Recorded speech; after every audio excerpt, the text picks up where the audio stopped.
웨스트민스터 신앙 고백서 지난 시간에는 우리가 4장, 5장 하나님의 창조에 대해서 그리고 하나님의 또 섭리에 대한 내용을 같이 우리가 생각했죠.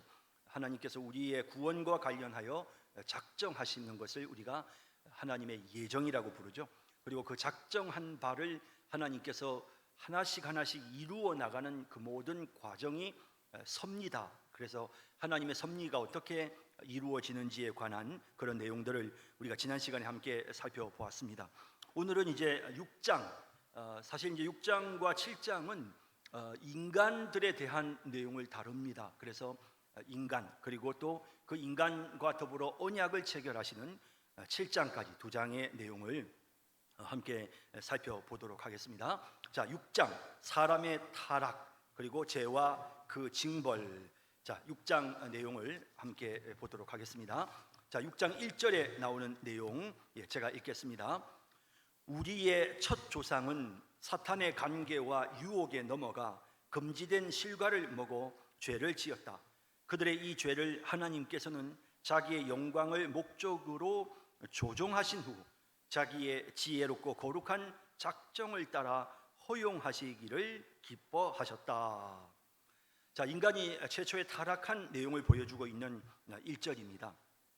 우리의 첫 조상 아담과 하와지요. 우리의 첫 조상은 사탄의 관계와 유혹에 넘어가 금지된 실과를 먹어 죄를 지었다. 하나님께서 여자에게 이르시되 내가 어찌하여 이렇게 하였느냐. 여자가 이르되 뱀이 나를 꿰므로 내가 먹었나이다. 금지된 실과를 여자가 먹고 또 남자에게 줍니다. 고린도후서 11장 3절에도 뱀이 그 관계로 하와를 미혹한 것 같이 너희 마음이 그리스도를 향하는 진실함과 깨끗함에서 떠나 부패할까 두려워하노라. 결국 인간은 이 사탄의 유혹에 넘어가서 뱀의 꾀임에 빠져서 금지된 실과 선악을 알게 하는 나무의 열매를 먹으면 정령 죽으리라 하시는 하나님의 명령을 어기고 선악을 알게 하는 나무의 열매를 먹어 죄를 짓게 되었다라는 겁니다.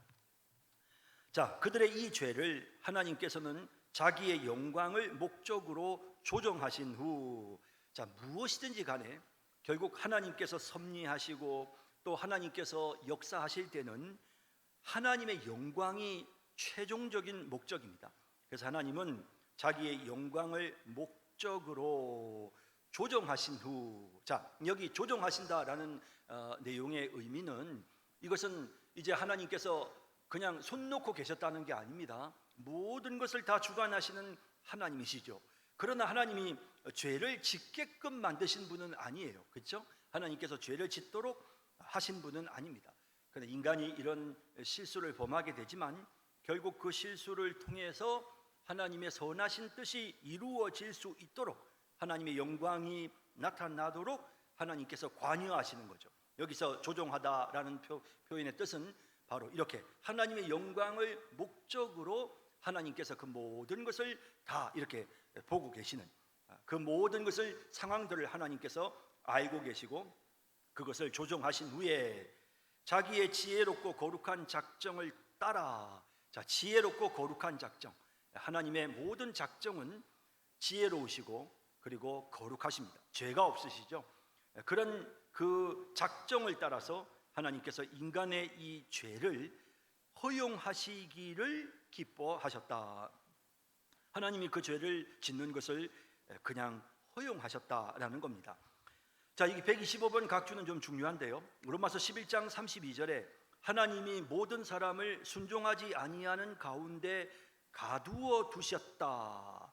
결국에는 하나님께서 이와 같은 아담과 하와가 이 순종하지 아니하는 이와 같은 범죄를 저지르는 데 있어서 하나님께서 그냥 그대로 두셨죠. 가두어 두셨으면 모든 사람에게 긍휼을 베풀려 하심이로다. 여기에는 하나님의 긍휼을 베푸시고자 하시는 하나님의 의도가 있었다라는 겁니다. 그러니까 인간이 죄를 범할 때 하나님이 타락하도록 죄를 짓도록 하나님이 만드신 것은 아니지만, 그러나 하나님께서 인간에게 긍휼과 자비를 베푸실 거룩한 목적으로 하나님께서 인간의 범죄를 허용하셨다라는 이제 그런 의미입니다. 자, 1절의 내용 여러분 아시겠죠? 그러니까 결국 인간이 타락을 합니다. 선악을 알게 하는 나무의 열매를 따먹는 그 인간의 첫 번째 타락하는 죄는 인간 스스로가 지은 것이지만, 그러나 하나님은 하나님의 영광을 위하여 또 긍휼과 자비를 베푸시기를 원하시는 하나님께서 이 같은 인간의 죄를 아시지만 하나님께서 허용하시는 그런 모습을 1절이 말하고 있습니다. 자, 그 다음 2절 봅시다. 이 죄로 그들은 원래의 의와 하나님과의 교제에서 타락하였고 죄로 인하여 죽었으며 영혼과 몸의 모든 기능과 부분이 전적으로 더러워졌다. 자, 인간이 범죄를 저지르고 타락함으로써 어떤 결과가 찾아오게 되었는지 그 이유를 말하고 있는 것이 2절입니다. 이 죄로 인간이 선악을 알게 하는 나무의 열매를 따먹는 이 죄를 지음으로써 그들은 원래의 의와 하나님과의 교제에서 타락하였다라고 되어 있습니다. 원래의 의라고 하는 것은 하나님께서 인간을 지으실 때 거룩하게 지으셨죠. 인간을 더럽게 타락하게 죄짓는 존재로, 죄악된 존재로 지으신 것이 아니고, 인간을 처음 하나님이 지으실 때는 의로운 존재로 지으셨습니다. 자기 형상대로, 자기를 닮게, 자기의 모양, 자기의 형상대로 하나님께서 인간을 만드셨단 말이에요. 그리고 하나님의 영을 그에게 불어넣어 주셨으니 그러므로 그는 거룩한 하나님과의 그런 어떤 교제를 할 수 있는 그런 거룩한 존재로 지어진 것입니다. 하지만 결국에 인간은 타락함으로써 하나님과의 교제에서도 떨어져 버리는, 하나님과의 관계가 깨지고 하나님과의 교제가 끊어지는 이런 이제 결과에 이르게 되는데요. 창세기 3장 5절 각주에 보면 3장 8절에 에덴 동산에서 아담과 하와가 범죄를 저질렀을 때 여호와 하나님의 소리를 듣고 아담과 그의 아내가 여호와 하나님의 낯을 피하여 동산 나무 사이에 숨은지라. 인간이 이렇게 하나님을 피하잖아요. 하나님의 눈을 피해서 숨잖아요. 이게 바로 하나님과의 교제에서 타락했다, 하나님과의 교제에서 떨어져 나가버렸다, 하나님과의 교제가 끊어졌다라는 사실을 보여주는 것입니다. 자, 이렇게 인간이 범죄함으로써 하나님의 그 원래의 의와 하나님과의 교제가 끊어지고 거기서부터 떨어져 나왔습니다. 자, 그리고 죄로 인하여 죽었으며, 뭐 죽는다는 표현은 굉장히 성경에 많이 나오죠. 창세기 2장 17절에도 내가 먹는 날에는 반드시 죽으리라 라고 그렇게 말씀하셨으니까 그 말씀대로 됐죠. 에베소 2장 1절에도 그는 허물과 죄로 죽었던 너희를 살리셨도다. 우리는 예수 믿기 전에는 모두 허물과 죄로 죽었던 존재들입니다. 그죠? 죽음이 지배하는 존재, 하나님과의 관계가 끊어진 영적인 죽음이 찾아온 그런 존재, 육체도 결국에는 죽을 수밖에 없는 그런 존재, 죽음의 지배를 받는 그런 존재가 되었습니다. 그리고요, 영혼과 몸의 모든 기능과 부분이 전적으로 더러워졌다. 그 영혼도, 그 다음에 몸의 모든 기능도, 또 그 부분도 전적으로 더러워졌다라는 겁니다. 뭐 그러다 보니까 인간이 항상 죄를 짓는 것이죠. 하나님 선한 하나님의 그 모양, 하나님의 형상대로 지음을 받았으니까 얼마나 그 거룩한 존재로 지어졌습니까? 하지만 이렇게 타락함으로써 더러워져 버렸다라는 겁니다. 그리고 그냥 단순히 영혼과 뭐 기능만, 영혼과 몸만 더럽혀지는 것이 아니라 모든 기능과 부분들도 전적으로 더럽혀지는, 그래서 예를 들면 뭐 우리의 눈이, 혹은 우리의 뇌가, 혹은 우리의 귀가 사실 하나님이 지으실 때는 지금보다 훨씬 더 뛰어난 기능을 갖도록 지으셨는데 인간이 범죄함으로써 그런 기능을 잃어버리게 되는, 그래서 눈도 제대로 잘 많이 못 보고 귀도 어두워지고 모든 인간의 모든 기능이 다 범죄로 인하여 그것이 약해지는 것이죠. 그래서 뭐 뇌 기능도 뭐 뇌의 그 많은 세포들 중에 뭐 1%, 2%밖에 안 쓴대잖아요. 그러니까 뭐 아담이 모든 동물들과 소통하고 또 동물들의 이름을 지어주고 그랬는데 이 범죄함으로써 인간은 그런 기능과 그런 어떤 능력도 이제 상실해 버리게 된 것이죠. 자, 영혼과 몸의 기능과 부분이 전적으로 더러워졌다는 것에 대한 내용은 창세기 6장 5절에 보면 여호와께서 사람의 죄악이 세상에 가득함과 그의 마음으로 생각하는 모든 계획이 항상 악할 뿐이다. 보세요, 그죠? 항상 악하잖아요. 모든 생각이, 그리고 온 세상이 다 죄로 가득하게 됐죠. 예레미야 17장 9절에도 거짓되고 심히 부패한 것은 마음이다. 로마서 3장 10절에도 의인은 없나니 하나도 없다. 깨닫는 자도 없고 하나님을 찾는 자도 없고 다 치우쳐 선을 행하는 자가 없나니 하나도 없는 이런 존재가 되고 말았습니다. 그래서 인간의 범죄의 결과는 이렇게 비참한 하나님과의 관계가 깨지고 죽음이 찾아온 것은 물론이거니와 영혼도 더럽혀지고 육신도 약해지고 하는 이런 모습이 되고 말았다라는 겁니다. 자, 이제 3절로 넘어갑니다.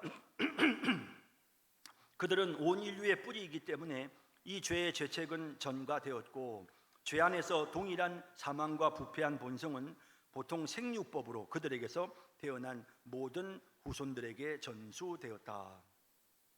자, 우리가 이제 원죄라는 말을 많이 하죠. 아담이 지은 죄가 아담이 아닌 우리에게까지도 영향을 끼치죠. 아담의 지은 죄의 결과가 우리에게까지 영향을 끼칠 때 우리가 그것을 원죄다, 뭐 이런 표현을 씁니다. 자, 여기 지금 이제 원죄에 대한 내용이 이제 설명이 되고 있는데요. 3절과 4절은 원죄에 대한, 5절까지도 마찬가지겠네요. 원죄에 대한 내용을 보여주고 있습니다. 그들은 온 인류의 뿌리이기 때문에 아담과 하와는 인류의 뿌리죠. 그래서 이 죄의 죄책은 전가가 돼요. 자, 이 죄의 죄책이 왜 전가가 되는지를 한번 봅시다. 자, 물론 유전적으로 죄가 이렇게 전달되는 건 분명히 있겠죠. 그러니까 예를 들어서 아담과 하와가 이제 이렇게 자녀를 낳았단 말이에요. 자녀를 낳았는데 그러면 아담과 하와가 이제 둘이서 결혼해서 가인도 낳고 부부가 같이 가인도 낳고 아벨도 낳고 셋도 낳고 막 그러잖아요. 그런데 그 부모의 죄가 그러면 그런 어떤 그 피를 따라서 그러면 그 자녀에게까지도 그러면 그게 이어지나요, 여러분? 유전, 그러니까 죄가 이렇게 유전되는 거예요. 물론 유전이란 말이 꼭 틀린 말은 아닌데 여기 나오는 죄책이 전가된다는 말도 어찌 보면 유전이란 말과도 같은 맥락이라고 할 수 있는데요. 사실은 이제 이게 꼭 어떤 육체적인 관계를 통해서 부모의 죄가 자식에게 이렇게 유전된다라는 이런 표현보다는 이제 사실 한번 생각해 보세요. 아담과 하와는 하나님이 지으실 때 에덴 동산에서 살도록 하나님이 지으셨어요. 자, 예를 들어서 아담과 하와 보고 아담과 하와야 너희가 지금부터 내 말에 딱 순종하고 착하게만 잘 살면 내가 에덴 동산에 너희들을 넣어줄 것이고 내가 너희를 영생하게 해줄게. 하나님 이렇게 약속하신 게 아니고 하나님은 그냥 아담과 하와를 에덴 동산에 살게 하셨어요. 나는 너의 하나님이다. 너희는 이제부터 내 백성이다 하며 에덴 동산에서 하나님께서 아담과 하와를 살게 해주셨어요. 그렇죠? 예. 자, 그런데 아담과 하와가 하나님께서 이 선악을 알게 한 나무의 열매를 먹으면 죽는다라고 말씀하셨는데 그 하나님의 명령을 어기고 그걸 먹어버렸어요. 하나님이 아담과 하와에게 은혜를 베푸셨고 그에게 영생의 복을 허락하셨고 아담과 하와의 후손들도 다 생육하고 번성하라고 하셨으니까 다 에덴 동산에서 영생을 누리도록 하나님이 그렇게 만드시려고 하셨어요. 자, 그런데 인간이 죄를 범했어요. 그 결과 에덴 동산에서 쫓겨나 버렸어요. 그죠? 그래서 이제는 죽음이 찾아오게 되었어요. 자, 이렇게 하나님의 은혜 언약에서 은혜로부터 쫓겨나서 바깥으로 나가 있는 상태로 아담과 하와가 자녀들을 낳기 시작해요. 후손들이 태어나요. 그러면 결국 아담과 하와가 지은 죄를 똑같이 지은 것은 아니지만 결국 아담과 하와의 죄의 결과로 에덴 동산 바깥으로 쫓겨난 상태로 그 후손들이 계속해서 살아야 되는 거예요. 죽는 죽음의 지배를 받으면서 아담과 하와의 후손들도 다 그냥 살아야 되는 거죠. 이게 여러분, 이게 원죄의 의미입니다. 그러니까 그 아담과 하와의 죄의 결과가 후손들에게 그냥 그대로 영향을 끼치는 거예요. 그래서 우리 부모가 대한민국 시민권자이기 때문에, 국민이기 때문에 내가 태어났을 때 나도 대한민국 국민이 자연스럽게 되는 거죠. 그런데 대한민국 국민이었던 우리 부모가 대한민국을 버리고 다른 나라로 갔어요. 그리고는 대한민국과의 관계를 끊었는데 그런 상태에서 자식이 태어났단 말이에요. 그러면 그 자식은 대한민국 국민이 될 수가 없는 거죠. 자, 이렇게 아담과 하와가 결국 그 에덴 동산에서 쫓겨난 상태에서 이제 그들이 자녀를 낳고 후손들이 생겨나게 되면서 결국에는 그 에덴 동산의 축복을 누리지 못하는 그런 존재로 인간은 살아갈 수밖에 없게 된 거죠.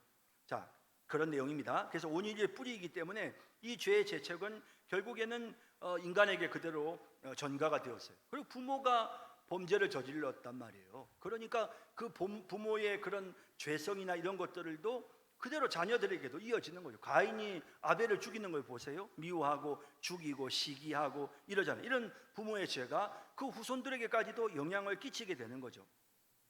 자, 여러분 거기 각주에 보시면요, 인류의 모든 족속을 한 혈통으로 만드셨다. 우린 다 한 혈통이기 때문에 아담의 범죄가 결국 아담 우리 조상이에요. 여러분, 아담과 하와는 우리 조상이에요.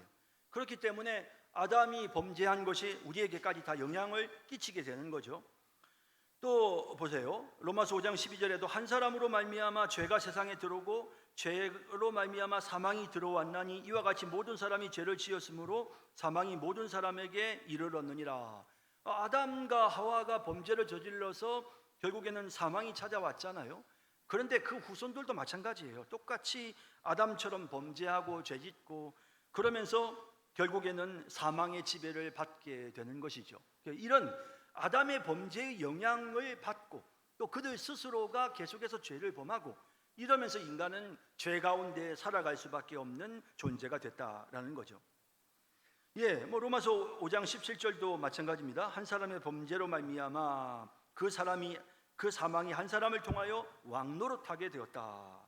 한 사람의 한 범죄로 많은 사람이 정죄에 이르렀다. 그 부모가 잘못한 것 때문에 에덴 동산에서 쫓겨났고 그 쫓겨난 상태가 계속해서 후손들에게 이어지는 이런 결과가 되었다라는 겁니다.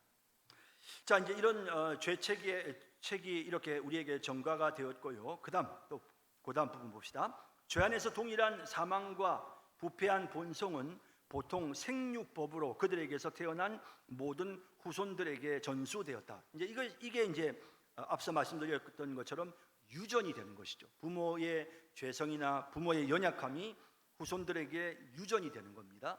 또 부모가 갖고 있는 어떤 그런 그 사망, 그 부패한 본성, 이런 영적으로 죽어 하나님과의 관계가 끊어지고 영원히 죽을 수밖에 없는 그런 육체의 상태, 뭐 이런 것들이 다 후손들에게 다 그대로 유전이 되죠. 하나님이 아담과 하와를 지으실 때는 영생하도록 지었지만 인간이 타락하고 범죄하고 난 이후로부터 그 후손들은 다 영생을 못해요. 그러니까 몸 자체가 벌써 영생하지 못하는 몸이 돼버린 거예요. 아담과 하와의 영향을 그대로 고스란히 육체적으로 그냥 이어받아서 그래서 이제 인간은 누구도 다 영생하지 못하고 이 땅에서 우리의 육체는 다 나이 들면 늙고 약하고 병들고 이렇게 되는 거죠. 자, 뭐 그 부분에 대한 그 각조를 볼까요? 130번에 시편 51편 5절에 내가 죄악 중에서 출생하였으며 어머니가 죄 중에서 나를 잉태하였나이다. 5장 3절에 아담은 자기의 모양 곧 자기의 형상과 같은 아들을 낳았어요. 그런데 이 아들을 낳았는데 아담이 자기의 모양 곧 자기의 형상과 같은 아들을 낳았다고 하는데 이 아담이 원래는 하나님의 모양과 하나님의 형상으로 지음받은 거룩한 존재였지만 타락하고 부패함으로써 결국 이 아담의 자기 모양 자기 형상은 타락한 죄인의 형상인 거죠.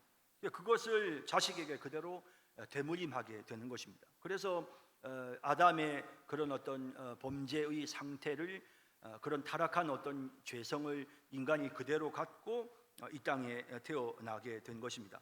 욥기 15장 4절에도 사람이 어찌 깨끗하겠느냐 여인에게서 난 자가 어찌 의롭겠느냐 인간은 절대로 깨끗하고 의로울 수가 없다 하는 사실, 이게 이제 원죄인 것입니다.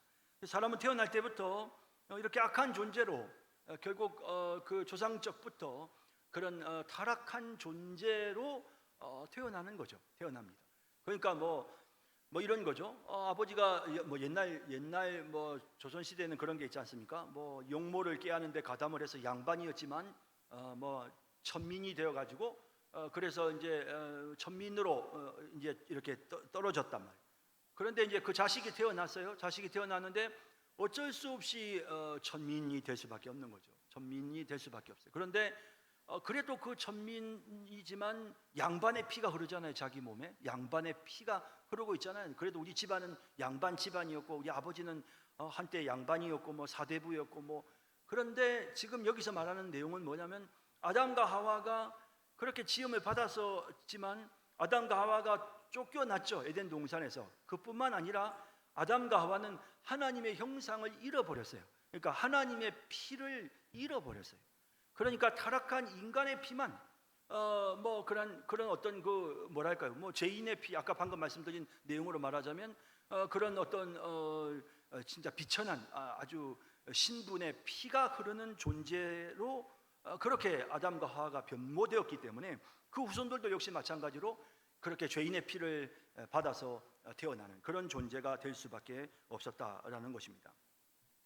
자, 그다음 보실까요? 네, 이렇게 해서 그 생육법으로 인해서 그러니까 유전적으로 해서 후손들에게까지도 죄가 전가가 되는 이런 모습을 보게 됩니다. 자, 4절 넘어갈까요? 사람은 원래의 부패로 말미암아 모든 손을 전적으로 싫어하고 그것을 행할 수 없으며 거역하고 전적으로 모든 악에게 기울어지며 이 원래의 부패로부터 모든 자범죄가 나온다. 그래서 이제 인간의 그 원죄에 대한 이제 4절의 마지막 내용인데요. 자, 이렇게 앞서 나온 것처럼 결국에는 아담의 죄책을 우리가 그대로 다 물려받아서 에덴 동산에서 쫓겨난 존재로 태어나고 또 아담의 죄성을 우리가 유전적으로 물려받고 거기에다가 사람은 원래의 부패로 말미암아 모든 선을 전적으로 싫어하고 그것을 행할 수 없으며 거역한다. 인간이 이렇게 원래의 부패, 그러니까 태어날 때부터 인간은 원래 부패한 존재로 태어나요. 전적으로 부패한 존재로 태어나거든요. 그렇기 때문에 죄를 지을 수밖에 없고 선을 싫어하는 거죠.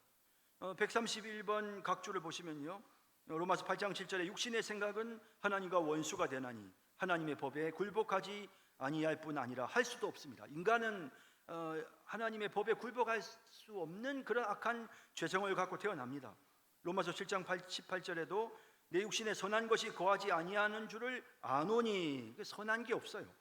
골로새 1장 21절에 전에 악한 행실로 멀리 떠나 마음으로 원수되었던 너희들, 모든 사람들은 과거 예수를 믿기 전에 모든 사람들은 악한 행실로 멀리 떠나 마음으로 하나님의 원수가 돼요. 그냥 자연스럽게 인간은 타락한 존재입니다. 그래서 원래의 그 부패를 인간은 그대로 갖고 있어요.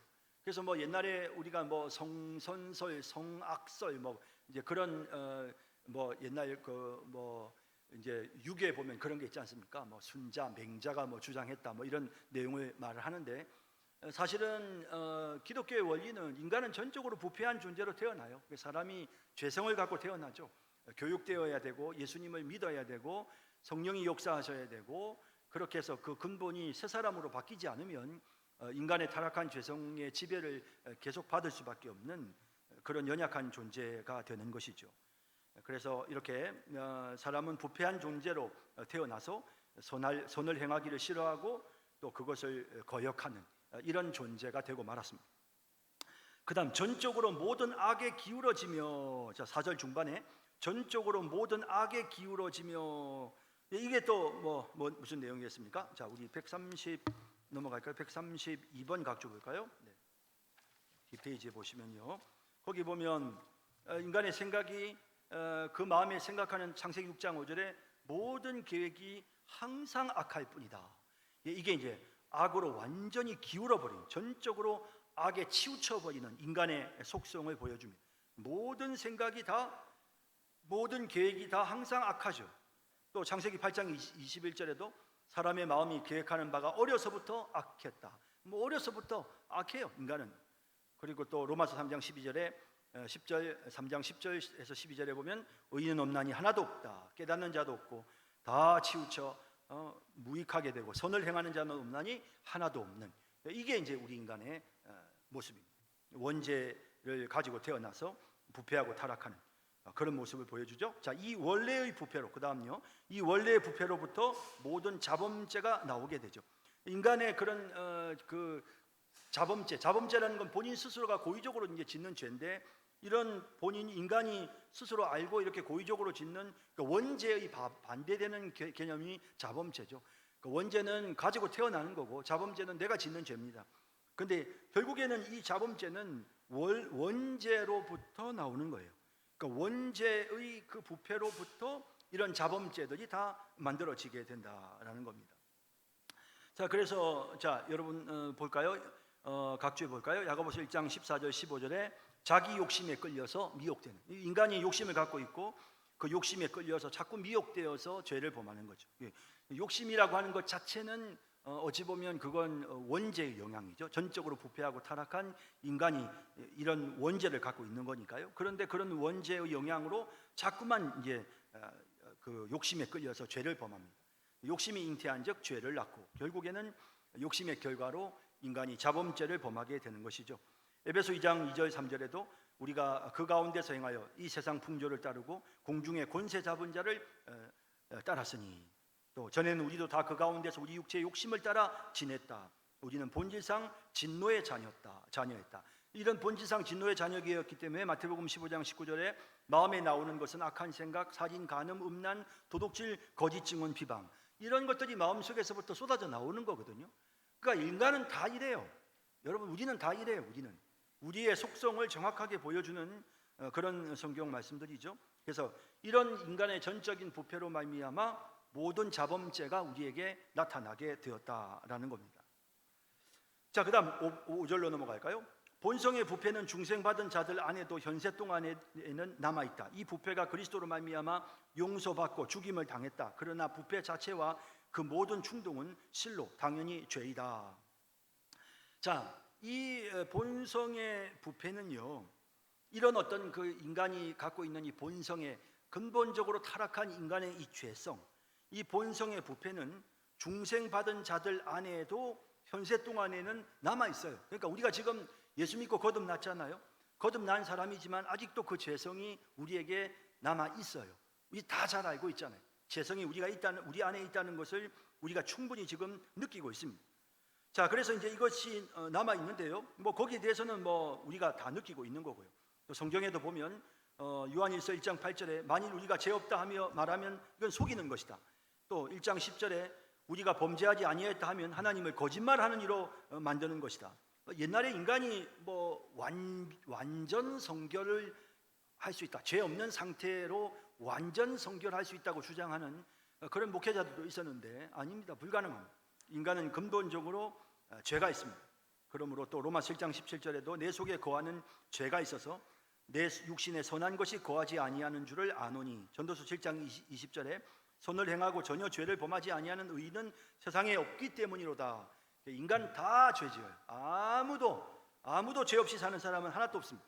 더군다나 예수를 믿고 하나님의 자녀가 되고 중생받은 자들 안에도 현세 동안 이 땅에 살아가고 있는 현세 동안에는 이 부패하고 타락한 죄성이 그대로 남아 있다는 거예요.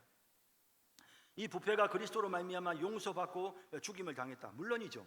예수님이 우리를 위해 십자가에 못 박혀 죽어 주심으로 이 부패가 용서되어지고 우리가 죄로부터 죽임을 당했어요. 우리는 죄에 대하여 죽은 자들, 더 이상 죄를 지을 수 없는 존재가 되도록 우리의 죄를 다 용서해 주셨어요. 그러나 그렇게 용서해 주신 건 분명하지만 그러나 부패 자체와 그 모든 충동은 실로 당연히 죄이다. 그러나 아무리 우리가 지금 우리가 이제 용서받고 우리가 죄로부터 이제 벗어나고 죄로부터 용서되었다고 하더라도 우리 안에 이 부패한 죄성을 갖고 있는 이 죄성 자체는 그건 분명히 그건 죄예요. 그리고 우리 마음속에 누군가에 대한 미움의 마음, 누군가에 대해 시기하는 마음, 게으른 마음, 죄짓고 싶은 마음, 막 이런 것들 일어나잖아요. 이런 거 다 죄예요, 이거. 그러니까 우리가 지금 예수를 믿고 하나님의 자녀가 되어서 죄 용서를 받았고 죄에 대하여 죽임을 당한 것은 사실이지만 그럼에도 불구하고 우리는 여전히 죄 가운데 있는 거예요. 우리가 죄를 짓는다는 거예요.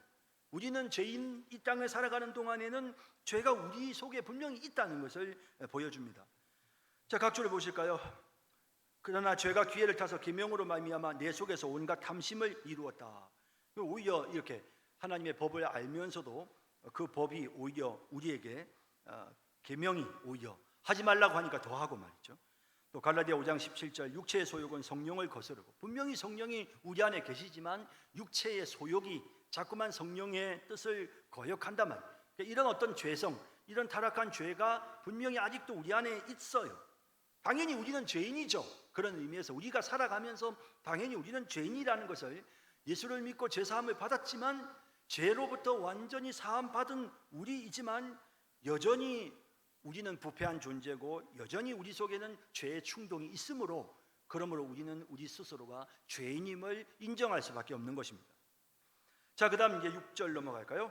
원죄이든 자범죄이든 모든 죄는 하나님의 의로우신 율법을 범하는 것이며 율법에 반하는 것이기 때문에 본질상 죄인에게 죄책을 안겨준다. 이로써 죄인은 하나님의 진노와 율법의 저주에 넘겨져 영적이고 현세적이고 영원한 모든 비참함을 동반하는 사망에 처하게 되었다. 자, 이제 6절은 결국 이 죄가 최종적으로 우리에게 어떤 결과를 가져다 주느냐. 그러니까 자범죄, 원죄의 결과로 자범죄를 범하게 됐어요. 그리고 이 원죄와 자범죄의 결과가 무엇이냐 하면 결국에는 하나님의 법을 우리가 거역하는 것이고, 결국에는 하나님의 진노를 받아서 우리는 죽을 수밖에 없는 그런 존재가 되었다라는 사실을 보여줍니다. 자, 6절 내용 다시 볼까요? 원죄이든 자범죄이든 모든 죄는 하나님의 의로우신 율법을 범하는 것이며 율법에 반하는 것이기 때문에, 그렇죠, 죄는 무조건 하나님의 법에 어긋나는 것입니다. 법에 미치지 못하는 것이고 하나님의 법을 거역하는 것입니다. 죄를 짓는 자마다 불법을 행하나니, 성경은 그렇게 말씀하시죠. 그래서 불법, 의로우신 율법을 범하는 것이죠. 율법에 반하는 것이죠. 죄는요, 본질상 죄인에게 죄책을 안겨준다. 그래서 이렇게 죄를 지으면 그 결과로 죄책을 안겨준다. 죄를 지었으니까 죄에 대한 책임을 지라라는 겁니다. 그게 죄책이라는 말의 의미입니다. 자, 그래서 이 로마서 그 각주에 보시면 로마서 2장 15절에 이런 이들은 그 양심이 증거가 되고, 그 양심이 본인이 알아요. 죄를 지은 것에 대한 죄책감을 느끼는 거예요. 로마서 3장 9절에 다 죄 아래 있다. 우리는 다 죄 아래 있다. 그리고 로마서 3장 19절 이는 모든 입을 막고 온 세상으로 하나님의 심판 아래 있게 하려 합니다. 하나님의 심판, 우리 아무도 변명 못해요. 하나님 앞에 입을 막는다는 표현은 하나님 저는 몰랐는데요, 저는 죄가 없는데, 이런 말 할 수 없어요. 우린 다 죄인이기 때문에 하나님 앞에서 아무도 하나님의 심판 아래에서 변명할 수 있는 사람은 하나도 없다라는 겁니다. 자, 그래서 우리는 죄인에게 이런 죄책, 하나님의 심판을 받을 수밖에 없고 우리는 양심의 가책을 느낍니다. 이로써 죄인은 하나님의 진노와 율법의 저주에 넘겨져, 하나님의 진노에 넘겨지죠. 우리는 본질상 진노의 자녀입니다. 이제 그 다음 율법의 저주에 넘겨져. 갈라디아서 3장 10절에 보면 율법책에 기록된 대로 모든 일을 항상 행하지 아니하는 자는 저주 아래 있다. 율법책에 있는 모든 일을, 모든 율법에 얼마나 많은 내용이 있어요. 그 모든 일을 항상 행하지 아니하면 저주 아래 있는데, 우리는 그 율법에 나오는 내용을 모두 다 항상 행할 수는 없잖아요. 그러니까 우리는 율법의 저주에 넘겨져서 결국에 우리는 영적으로 사망, 영적인 사망에 빠지고 현세적 사망, 영원한 사망에 처하게 된다라는 겁니다. 영적인 3페이지요. 각주 영적인 사망이라고 하는 것은 뭡니까? 하나님의 생명에서 떠나져 있다. 하나님의 생명, 하나님과의 관계가 끊어지는, 영적인 사망이란 하나님과의 관계가 끊어지는 것이죠. 각주 141번 로마서 8장 20절 피조물이 허무한 데 굴복하는 것은, 허무한 데 굴복해요 인간이. 이게 뭐냐면 현세적인 사망이에요. 현세적 사망. 나이 들면 늙고, 높은 데서 떨어지면 뼈 부러지고 그런 거죠. 뭐 물에 빠져서 죽기도 하고, 뭐 태풍에 건물이 무너지면 거기에 깔려서 죽기도 하고, 산사태가 나서 죽기도 하고, 피조물이 허무한데 굴복하는 이 모든 이런 현세적인 이런 비참함, 이런 것들이 다 우리에게 찾아오게 되는 것입니다. 또 영원한, 그 다음에 영원한 거죠. 영원한, 그래서 영원한 불에 던져지는 사망. 그러니까 마귀와 그 사자들을 위하여 예비된 영원한 불에 들어가라. 그래서 영원한 그런 사망을 포함하는 그런 모습, 그런 비참한 상태에 처하게 되었다라는 겁니다. 그래서 인간이 이제 죄를 범했고, 그 죄로 인해서 하나님의 법을 거역함으로써 죄책감을 느끼고 죄에 대한 벌을 받을 수밖에 없게 됐고, 그래서 하나님의 진노와 율법의 저주가 임하게 되므로 영적으로, 현세적으로, 그리고 영원한 사망의 고통을 겪는 그런 비참한 존재가 될 수밖에 없다. 이게 이제 인간의 현재의 상태를 그대로 보여주는 것입니다. 인간은 소망이 없어요. 그래서 6장에서 우리에게 보여주는 것은 인간은 타락했고 인간은 죄로 인해서 하나님의 심판을 받을 수밖에 없는, 우리는 진노의 자녀이고 우리는 영원한 죽음을 당할 수밖에 없는 그런 존재다라는 게 이제 6장에서 말씀하는 내용인 거죠. 자, 이제 7장에서는 그러면 그런 인간을 하나님이 버려두시지 않으시고요, 이제 하나님이 인간에게 찾아오시는 내용을 보여줍니다. 7장, 하나님께서 사람과 맺으신 언약, 그 다음 페이지 넘기셔서요 봅시다. 자 1절, 하나님과 피조물 사이의 간격이 너무나 크기 때문에 이성적 피조물은 창조주인 그분에게 순종해야 함에도 불구하고 하나님은 어떤 방식으로든 자발적으로 눈높이를 낮추지 않고는 하나님을 그들의 복락과 상급으로 향유할 수 없었다. 하나님께서는 이것을 언약이라는 방식으로 기꺼이 표현하셨다. 자, 이 내용 다시 볼까요? 자, 하나님과 피조물 사이의 간격이 너무나 크기 때문에 우리는 피조물이기 때문에 하나님처럼 완전할 수가 없어요. 그죠? 우리는 하나님처럼 지혜롭지도 못하고요, 우리는 죄의 유혹에 넘어가요. 그죠? 그렇기 때문에 우리는 피조물이기 때문에 그분에게 순종해야 마땅하죠. 우리가 하나님께서 순종할 수 있도록 우리를 이성적인 피조물로 만드셨으니까요. 그래서 선과 악을 구분하고 그래서 바르게 살아야 된다는 것을 아는 이성적 피조물이지만 그럼에도 불구하고 우리는 순종하지를 못해요. 왜? 우리는 너무 연약하기 때문에. 그래서 우리는 마땅히 순종해야 함에도 불구하고 우리는 하나님께 순종하지 못해요. 그래서 하나님은 어떻게 하시느냐? 어떤 방식으로든 자발적으로 눈높이를 낮추지 않고는 하나님을 그들의 복락과 상급으로 향유할 수 없었다. 자, 이게 무슨 말이냐면, 자, 하나님은 우리의 상급이에요. 그래서 하나님은 나의 상급이시오. 성경 시편에도 보면 또 아브라함도 그런 말을 하는데, 하나님은 우리의 복락이세요. 하나님을 우리가 만나고 교제하면 우리에게 기쁨이 넘치고 그것이 우리에게 복이고 그게 하나님 우리의 상급이세요. 하지만 우리 인간이 너무 연약하고 하나님께 순종할 수 없기 때문에 하나님을 누릴 수가 없어요. 하나님이 우리의 상급이 되시고 하나님 우리의 복이 돼야 되는데 우리가 그 하나님을 누릴 수가 없어요. 그래서 하나님은 스스로 눈높이를 낮춰주셨어요.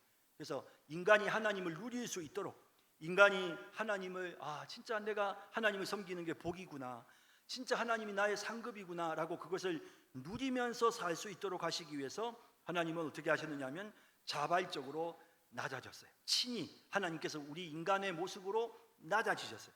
그래서 이제 우리 인간에게 낮아지셔가지고, 그리고는 하나님께서 우리가 하나님을 향유하고 우리가 하나님을 누리고 하나님과 교제할 수 있도록 하시는데, 하나님은 이것을 언약이라는 방식으로 기꺼이 표현하세요. 자, 하나님이 우리와 더불어 서로 계약을 체결하신다는 거예요. 언약이란 말 아시죠? 계약을, 약속을 하신다. 하나님이 우리로 하여금 우리가 하나님을 충분히 사랑하고 누릴 수 있도록 하시기 위해서 하나님이 우리 인간과 이렇게 약속을 하시는데, 그 약속을 하시기 위해서 하나님은 이 땅에 완전히 우리 인간의 눈높이만큼 낮아지셨다라는 겁니다. 자, 144번 각주 보실까요? 거기 보면 인간의 한계에 대한 내용이 나오죠. 이사야 40장 13절에 누가 여호와의 영을 지도하였으며 그를 가르쳤으냐? 그가 누구와 더불어 의논하며 누가 그를 교훈하며 그에게 정의의 길로 가르쳤으며 지식을 가르쳤으며 통달의 도를 보여주었느냐? 인간이 감히 하나님의 수준에 미칠 수 없다라는 그런 내용입니다. 시편 113편도 마찬가지고요. 욥기 35장 다 마찬가지입니다. 그래서 우리 인간은 도무지 하나님을 가까이 할 수 없는 그런 존재이죠. 연약하고 부족하고요. 그래서 하나님이 친히 자기 자신을 낮추셨다라는 겁니다. 자, 2절 넘어갑니다. 하나님께서 인류와 맺은 첫 언약은 행위 언약이었다. 자, 이제 이 인류와 맺은 첫 언약이라는 것은 뭐냐면, 에덴 동산에서 하나님께서 아담과 하와에게 선악을 알게 하는 나무의 열매를 따먹으면 죽는다 하신 거예요. 자, 그런데 사실은 이것조차도 사실은 행위 언약이라고 말하기가 참 곤란해요. 왜냐하면 사실은 이거를 이 웨스트민스터 신앙 고백서를 작성하는 회의 때, 웨스트민스터 회의 때 말이죠, 총회 때 제일 많이 논쟁을 했던 내용 중에 하나가 이 부분이었대요. 여기에 나오는 내용 중에 아담과 함께 선악을 알게 하는 나무의 열매를 따먹으면 죽는다고 하신 이 언약을 하나님이 체결한 이 부분이 이게 정말 행위 언약이냐? 라고 그렇게 의문을 제기하는 목회자들이 굉장히 많았대요. 물론 선악을 알게 하는 나무의 열매를 따먹는다는 행위를 전제로 해서 언약을 맺은 거잖아요. 그러니까 행위 언약이라는 말도 일리는 있어요. 하지만 사실은 앞서 제가 말씀드린 것처럼 선악을 알게 하는 나무의 생명나무의 열매를 따먹으면 너희가 이 에덴 동산에서 영원히 살게 해주겠다라는 게 아니에요. 하나님의 애시당초 처음부터 에덴 동산에서 영생하도록 하나님께서 그렇게 그 에덴 동산에 있게 하셨어요. 단지 너희가 이걸 따먹지만 않으면 너희는 이 에덴 동산에 영원히 영생할 수 있다, 이거거든요. 이런 의미에서 생각해 보면 이거는 사실은 우리가 행위 언약이라고 말하기가 조금 아쉬움이 남는단 말이에요. 이걸 행위 언약이라고 말할 수가 있을까? 하나님께서 무조건 에덴 동산에서 영생하도록 복을 받도록 해놓고, 자, 내가 다 줄게. 하지만 이거는 너희가 먹으면 안 된다 라고 하셨단 말이에요. 너희는 이거는 먹으면 안 된다. 이거를 먹으면 너희는 여기서 쫓겨난다. 이게 꼭 행위 언약이라고 이렇게 우리가 말할 수가 있을까? 그런 생각을 좀 해볼 수 있어요. 이제 제가 신학교 다닐 때 이제 윤리학을 가르쳤던 교수님이 이제 아직도 생각이 나는데, 이 선악과를 하나님이 왜 만드셨을까를 이야기하면서 이제 이런 표현을 썼어요. 아주 그 제과점 사장이 굉장히 이렇게 마음이 좋은 사람이었는데 어느 날 그 고아원에 있는 고아들을 다 초청했어요. 그래가지고는 이 제과점에 있는 빵 다 오늘은 손님들한테 안 팔 테니까 다 먹어라 그랬어요. 다 먹어라.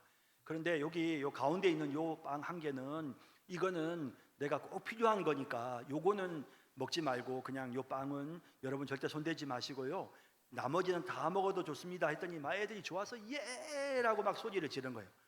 그리고는 이제 막 이제 먹는 거예요. 근데 이 먹으면서 이 아이들이 그 주인에 대한 고마움을 표현하는 방법이 뭐냐면, 주인이 먹지 말라고 하는 그 케이크 하나, 그걸 쳐다보면서 저건 먹으면 안 돼, 저건 먹으면 안 돼, 고마운 사장님이신데 내가 저건 먹지 말아야지, 저건 먹지 말아야지 라고 생각하면서 그 다음에 막 빵을 마음껏 먹는 거예요.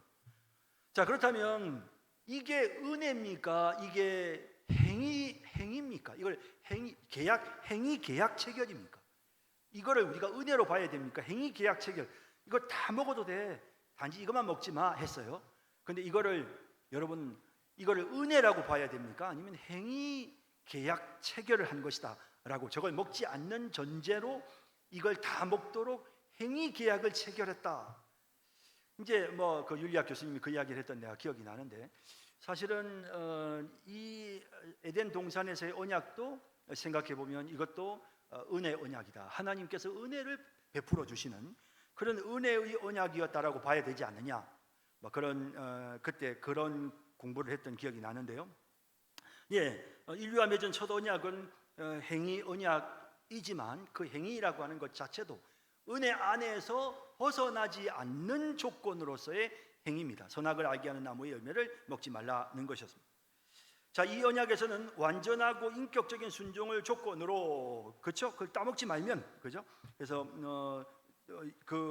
조건으로 해서 그리고 아담과 그의 후손에게 생명을 약속하셨습니다. 그래서 이걸 따먹지 않기만 하면 영생을 누릴 수 있는 이런 복을 약속하셨습니다. 자, 3절 넘어갑니다.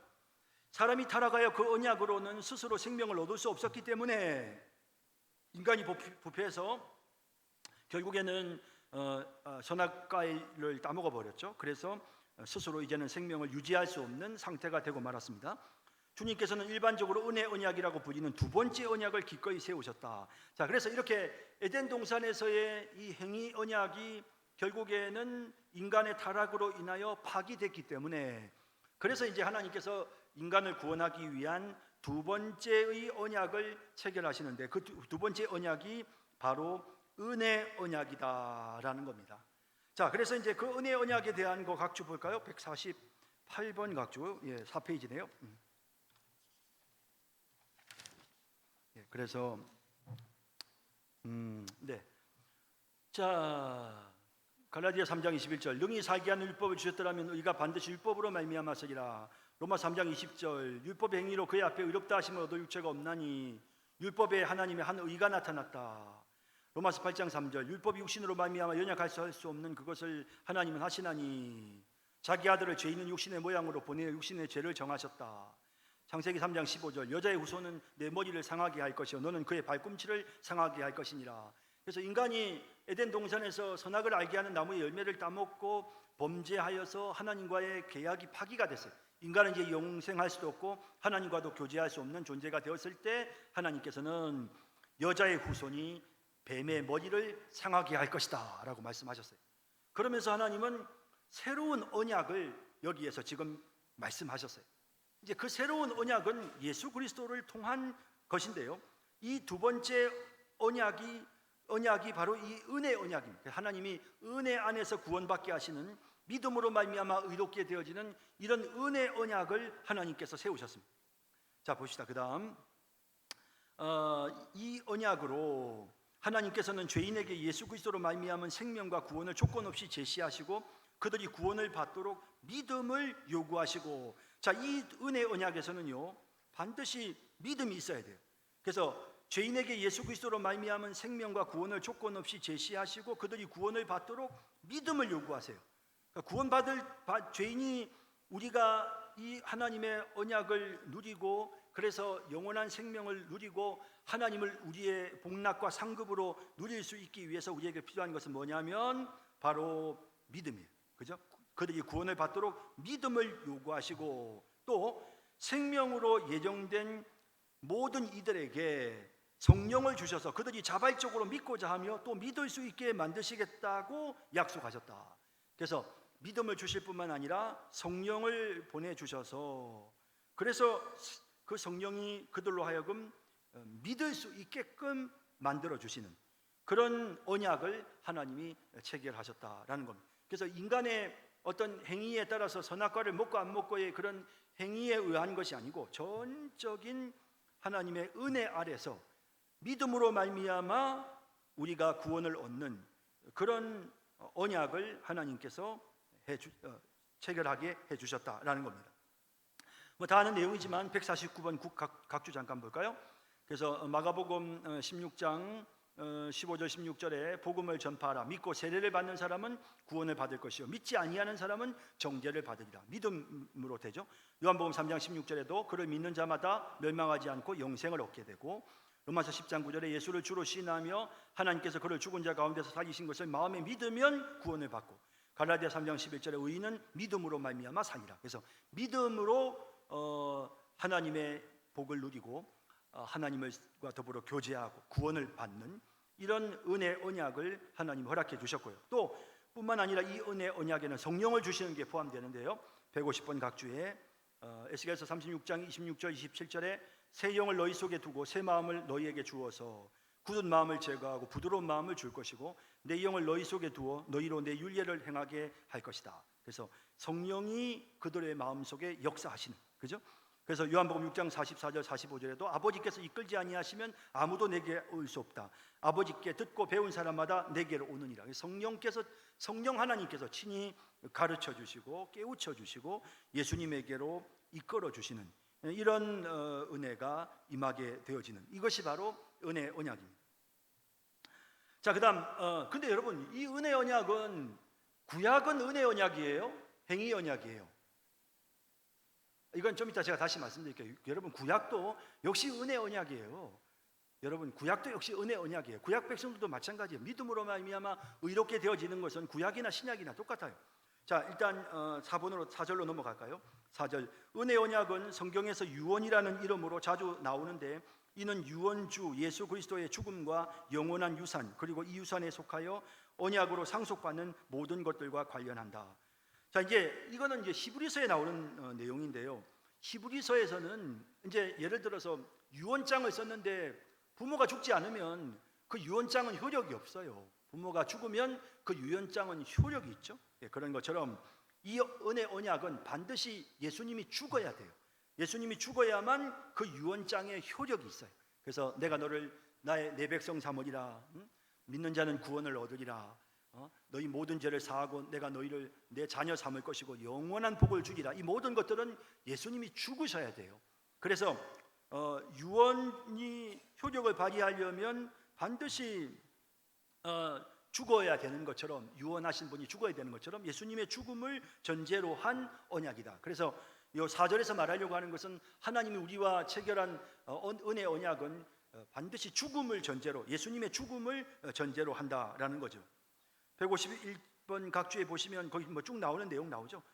그는 새 언약의 중보자이시고, 히브리서 9장에 죄에서 속량하려고 죽으셨다. 그죠? 또 영원한 기업의 약속을 얻게 하려 하심이라. 유언은 유언한 자가 죽어야 되나니 유언은 그 사람이 죽은 후에야 유효한즉 유언한 자가 살아있는 동안에는 효력이 없느니라. 예수님이 죽으심으로 말미암아 이제 그 효력이 발생하게 되는, 언약이 체결되게 되었다라는, 이와 같이 예수는 더 좋은 언약의 보증이 되셨고, 누가복음 22장 19절에 너희를 위하여 주는 내 몸, 이 잔은 내 피로 세운 새 언약, 이 잔은 내 피로 세운 새 언약이다. 그래서 예수님의 죽음으로 하나님은 언약을 체결하세요. 그래서 우리를 하나님께서 영원한 복을 주시고 우리가 하나님과 교제할 수 있도록 하시기 위해서 하나님이 언약을 체결하는데, 이 언약에 있어서 중요한 것은 예수님의 죽음이, 예수님이 죽어야 돼. 그래야만 이 언약이 체결될 수가 있다라는 겁니다. 그리고 이 예수를 믿어야 되죠. 그리고 또 성령을 보내주셔서 믿을 수 있게끔 만들어주시는, 이런 모든 게 다 그 은혜 언약 안에 다 들어갑니다. 자, 그 다음 5절 넘어갑니다. 5절, 이 언약은 율법시대와 복음시대에 다르게 시행되었다. 자, 앞서 제가 율법시대, 구약시대를 말씀드렸는데요, 율법시대와 복음시대가 다르게 시행됐다. 그러니까 구약시대와 신약시대는 좀 달라요. 그런데 다른데 잘 아셔야 될 것은 이 언약, 5절에 나오는 이 언약은 은혜 언약이에요. 그러니까 지금까지 말했던 은혜 언약이 율법시대도 똑같이 은혜 언약이라는 거예요. 그러니까 에덴 동산에서의 그 언약은 행위 언약이라고 우리가 합시다. 일단 이 신앙 고백서에서, 웨스트민스터 신앙 고백서에서 이걸 행위 언약이라고 하기로 했으니까 우리도 그것이 행위 언약인가 의문이 가지만 일단 행위 언약이라고 해놓고, 그리고 나서 그러면 구약은 그러면 행위 언약이냐? 아니에요. 구약도 역시 마찬가지로 은혜 언약이에요. 그래서 똑같은 은혜 언약인데 그 은혜 언약이 율법 시대와 복음 시대에 서로 다르게 나타나요. 구약과 신약의 이 은혜 언약이 다르게 나타나요. 자, 봅시다. 율법 시대에는 약속, 예언, 제사, 할례, 유월절 어린 양, 그리고 유다 백성에게 주신 여타 모형과 규례로 시행되었다. 자, 보세요. 구약 시대에는, 여러분, 구약의 율법 시대 때는 어떻게 했어요? 하나님의 약속, 예언, 제사 제도, 할례 제도, 유월절 어린 양, 이런 거 굉장히 많았죠. 성전, 성막, 이런 거 많았죠. 이건 다 뭐예요? 모형이에요. 무엇의 모형일까요? 오실 메시아를 예표하는 모형이에요. 그러니까 결국 구약 시대의 모든 이런 여타, 이런 구약의 많은 율법이 말씀하시는 바는 뭐냐면 메시아를 예표하는 거예요. 예수님 믿으라는 거예요. 구약도 결국에는 우리에게 예수님을 보여줘요.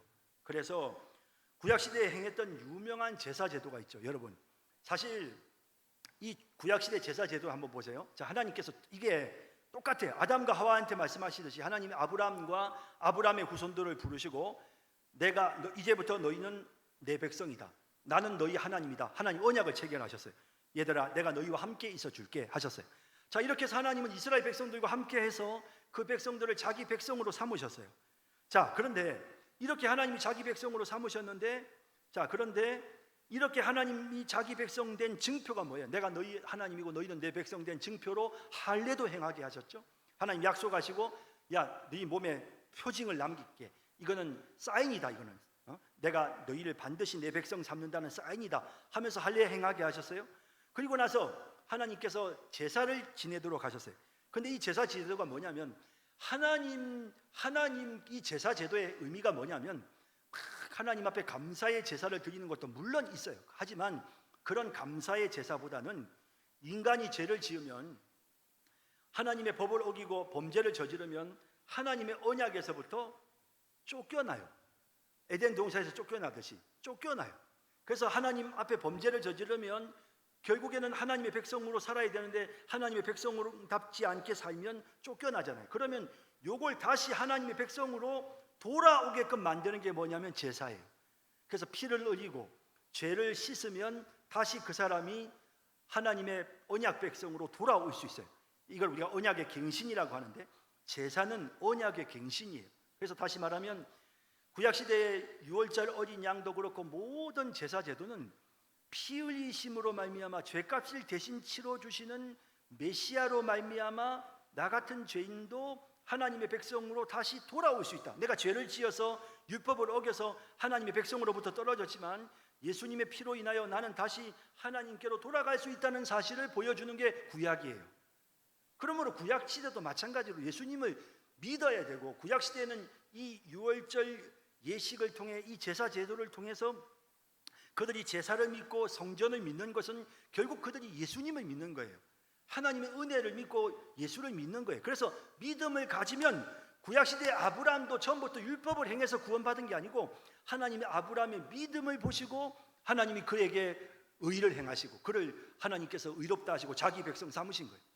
믿음이에요. 나는 죄를 범했지만 이 어린 양의 피로 내 죄를 씻으면 그러면 나는 다시 하나님의 백성이 되고 하나님이 나를 받아들여 주신다라는 그 믿음으로 구약시대에도 하나님의 백성의 삶을 누릴 수가 있었던 거예요. 그렇기 때문에 구약도 역시 마찬가지로 은혜 언약이에요. 자, 그래서 결국 이것들은 오실 메시아를 우리에게 그저 예표할 뿐이에요. 예표한다. 자, 그다음 계속 봅시다. 성령의 사역으로 그 시대의 피택자들로 하여금 성령의 사역으로 그 시대의 피택자들, 그 시대에도 구약 시대에도 분명히 구원받은 자들이 있어요. 그 구약 시대의 그 구원받은 자들에게도 성령이 역사해서 약속된 메시아를 믿도록 교훈하고 세우기에 충분하고 효과적이었어요. 그래서 구약 시대에도 충분히, 그래서 구약의 시편을 보면, 구약의 선지서를 보면 메시아에 대한 예언들과 약속들이 얼마나 많이 나와요. 그건 뭐냐면 이 사람들이 예수님을 믿는, 그 메시아를 믿는 그런 믿음이 있었기 때문에 그런 내용을 기록하잖아요. 여러분, 그 154번 각주를 한번 봅시다. 154번 각주를 보시면요, 여기 보면 구약시대 이스라엘 백성들에 대해서 말하면서 이런 내용이 나와요. 고린도전서 10장 1절에서 4절에 우리 조상들이 다 구름 아래에 있고 바다 가운데로 지나며 모세에게 속하여 다 구름과 바다에서 세례를 받고 다 같은 신령한 음식을 먹으며 다 같은 신령한 음료를 마셨으니 이는 그들을 따르는 신령한 반석으로부터 마셨음에 그 반석은 곧 그리스도시라. 그러니까 이미 구약시대의 백성들도 벌써 세례를 받았고 이미 그들이 예수 그리스도를 마셨다라고 되어 있는 거예요. 또 히브리서 11장 13절에 이 사람들은 다 믿음을 따라 죽었으며 약속을 받지 못하였으되 그것들을 멀리서 보고 환영하며, 그들은 메시아를 믿는 믿음, 하나님의 은혜를 믿는 그런 믿음을 가지고 있었던 사람들이었고요. 그들이 약속을 받지 못했다는 말은 예수님이 이 땅에 오셔가지고 십자가에 못 박혀 죽으시고 부활하시는 모습은 그들이 보지 못했어요. 하지만 멀리서 구약시대에 신약시대에 오실 메시아를 바라보면서 환영하는 그런 삶을 살았다라는 거예요. 요한복음 8장 56절에도 아브라함은 나의 때 볼 것을 즐거워하다가 보고 기뻐하였느니라. 아브라함도 역시 메시아에 대한 믿음이 있었어요. 그래서 하나님께서 아브라함에게 내 씨로 인하여 천하 민족이 만국이 복을 받으리라 하실 때 그 씨가 바로 메시아 예수님을 예표한, 끊임없이 하나님은 구약 백성들에게도 메시아에 대해서 말씀하시고 하나님의 은혜에 대해서 말씀하셨고 그걸 믿는 자들은 다 구원을 받는 거예요. 믿는 자들은. 구약시대도 역시 마찬가지로 율법대로 행하는 사람은 하나도 없어요. 이 속죄의 제사를 통해서 내 죄를 용서해 주시는 하나님의 은혜, 다시 말하면 예수 그리스도를 상징하는 이 어린 양을 죽이는 이 속죄의 제사, 다시 말하면 예수님의 속죄의 죽음이 내 죄를 사한다는 사실을 믿었던 자들은 구약 백성들도 구원받는 거예요. 그래서 이런 사실을 우리가 잘 알아야 되고요. 그래서 구약 시대에도 역시 은혜의 시대다라는 겁니다. 자, 메시아로 인하여 피택자들은 완전한 사죄와 영생을 받았으니 이 언약을 우리는 구약이라고 부르죠. 이것을 우리가 구약이라고 부릅니다. 그래서 메시아로 인하여 피택자들, 피택받은 하나님 앞에 선택받기로 작정된 자들은 완전한 사죄와 영생을 받아요. 누구로 인하여? 예수를 믿음으로 인하여. 이 언약을 우리는 구약이라고 부릅니다. 자, 그다음 6절, 실체이신 그리스도께서 나타나신 복음 시대에는 오늘 지금 우리죠. 예수님이 나타나셨어요. 이제는 실체, 구약 시대에는 실체이신 예수님 안 나타났지만 이제 신약 시대가 되면서 실체이신 예수님이 나타나셨어요. 그리고 실체이신 그리스도께서 나타나신 복음 시대에는, 자, 오늘 우리 시대에는, 자, 구약 시대에는 할례도 행했고 또 뭐 제사도 지냈고 뭐 또 유월절 어린 양 뭐 성전 뭐 이런 규례가 굉장히 많았잖아요. 그런데 오늘 복음 시대에는, 신약 시대에는, 교회 시대에는요, 딱 요 세 가지만 하나님께서 언약을 배포하기 위해서 세 가지 규례를 제정하셨어요. 그게 뭐냐면 첫째, 말씀의 설교. 그래서 말씀을 전해야 돼. 예수님께서 제자들을 향하여 너희는 가서 모든 족속으로 제자를 삼아 아버지 아들의 이름으로 세례를 베풀고 내가 너희에게 명한 모든 것을 가르쳐 지키게 하라. 하나님의 말씀을 가르쳐 지키는 이 말씀의 설교, 지키게 하는 이 말씀의 설교, 요게 첫 번째. 그러니까 신약 시대의 규례는, 구약 시대에는 엄청나게 많은 규례들이 있었죠. 예수님을 예표하는. 신약 시대에는 예수님을 나타내는 규례가 세 가지가 있어요. 말씀을 설교하는 거고, 그리고 세례 받는 거죠. 구약 시대에는 할례가 있었잖아요. 신약 시대에는 하나님의 자녀된 표로서 우리가 세례를 받고, 그리고 성찬식을 거행해요. 그래서 예수님의 죽음을 상징하는 성찬 예식을 통해서 이 언약을 신약 시대에는 배포해요. 구약은 율법의 여러 가지 제사 제도를 통해 이 언약을 배포했지만 신약 시대에는 세례와 성찬 그리고 말씀의 설교를 통해서 이 언약을 배포합니다. 이 규례들은 그 수요가 상대적으로 구약보다는 적고 보다 단순하고 외적 영광이 덜한 방식으로 시행되지만 그 안에서 언약은 유대인이든 이방인이든 모든 민족에게, 자, 그래서 새 언약에서는 조금, 그러니까 신약 시대, 이 복음 시대에는 구약보다 조금 더 강화된 게 있는데 뭐냐면 이방인들도 다 예수를 믿을 수 있는, 그래서 이방인들의 구원이, 이거는 구약 시대보다는 훨씬 더 구체적으로 강화되어지죠. 그런 특성이 있습니다. 그리고 보다 풍족하며 증거가 분명하고 영적으로도 효과적으로 제시되니 곧 신약이라고 부른다. 그래서 요거는 159번 각주는 잠깐 볼까요? 159번 각줄에 보면요, 히브리서 12장 22절에서 26절에 보면 그러므로 너희가 이런 곳은 시온산과 살아계신 하나님의 도성인 하늘의 예루살렘과 천만 천사와 하늘에 기록된 장자들의 모임과 교회와 만민의 심판자이신 하나님과 및 온전하게 된 의인의 영들과 새 언약의 중보자이신 말씀하신 새 언약의 중보자이신 예수와 및 아벨의 피보다 더 나은 것을 말하는 뿌린 피니라. 너희는 삼가 말씀하신 일을 거역하지 말라. 땅에서 경고하신 일을 거역한 그들이 피하지 못하였거든 하물며 하늘로부터 경고하신 일을 배반하는 우리일까 보냐. 자, 이게 무슨 말이냐면 구약시대 백성들이 하나님께로부터 십계명 받을 때 천지가 진동했습니다.